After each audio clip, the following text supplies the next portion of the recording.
pleasure it is to welcome President Trump to Charlevoix, an opportunity. চরম রাজনৈতিক অস্থিরতায় দিন পার হচ্ছে কানাডার প্রধানমন্ত্রী জাস্টিন ট্রুডোর। নিজ দলের আইন প্রণেতারাই এখন তারা পদত্যাগ চাচ্ছেন। বার্তা সংস্থা রয়টার্সের প্রতিবেদনে বলা হয়েছে, আগামী বছরের নির্বাচনে ট্রুডোর দলের হারার সম্ভাবনা অনেকটাই বেশি। তার মধ্যে নিজের রাজনৈতিক ভবিষ্যৎ নিয়ে চরম অনিশ্চয়তায় পড়েছেন তিনি।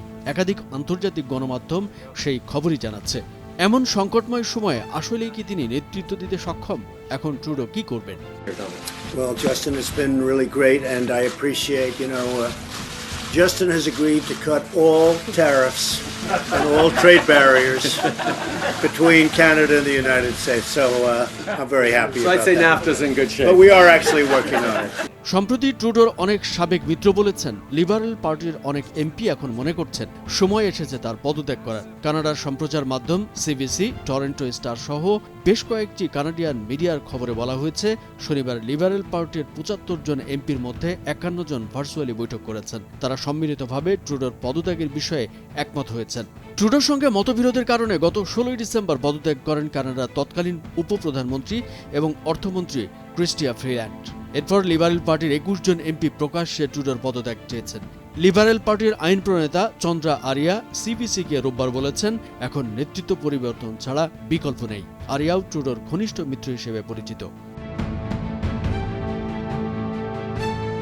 ২০১৩ সাল থেকে লিবারেল পার্টি অব কানাডার প্রধান হিসেবে দায়িত্ব পালন করছেন জাস্টিন ট্রুডো। তিনি ২০১৫ সালে দেশটির প্রধানমন্ত্রী হন। এরপর টানা ৯ বছর ধরে তিনি এই পদে আছেন। সম্প্রতি মার্কিন নবনির্বাচিত প্রেসিডেন্ট ডোনাল্ড ট্রাম্প ঘোষণা দেন, দায়িত্ব নেওয়ার প্রথম দিনেই কানাডা থেকে আমদানিকৃত সকল পণ্যের উপর ২৫% শুল্ক আরোপ করবেন। এমন হুঁশিয়ারি বার্তার পর যুক্তরাষ্ট্রে ছুটে যান ট্রুডো। দেখা করেন ট্রাম্পের সঙ্গে। সেখানে কানাডাকে যুক্তরাষ্ট্রের ৫১তম অঙ্গরাজ্যের কথা বলেন Trump. We are actually working on cutting tariffs and making it all very fair for both countries. And we've made a lot of progress today. We'll see how it all works out, but we've made a lot of progress. কানাডাকে যুক্তরাষ্ট্রের অঙ্গরাজ্যের কথা বলায় এ নিয়েও ট্রুডোর দলকে বিপাকে পড়তে হয়েছে। এছাড়া ট্রাম্পের শুল্ক হুঁশিয়ারি নিয়েও এখন পর্যন্ত সমাধানে পৌঁছতে পারেনি ট্রুডোর প্রশাসন। ট্রাম্পের এই শুল্ক নীতির হুঁশিয়ারি নিয়েই ট্রুডোর সঙ্গে মতবিরোধের জেরে পদত্যাগ করেন ফ্রিল্যান্ড।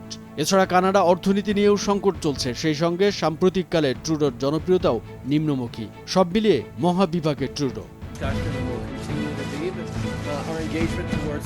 ফ্রিল্যান্ডের পদত্যাগের পর ট্রুডো তার ককাসের সঙ্গে জরুরি বৈঠকে বসেছিলেন। গণমাধ্যমের বিভিন্ন প্রতিবেদনে বলা হয়েছে, তিনি আরও সময় নেবেন বলে নিজ দলের কনিষ্ঠ পার্লামেন্ট সদস্য বা এমপিদের জানিয়ে দিয়েছেন। তাদের কেউ কেউ সরাসরি ট্রুডোর পদত্যাগের দাবি তুলেছিলেন। গত গ্রীষ্ম থেকেই রাজনৈতিক চাপে রয়েছেন ট্রুডো।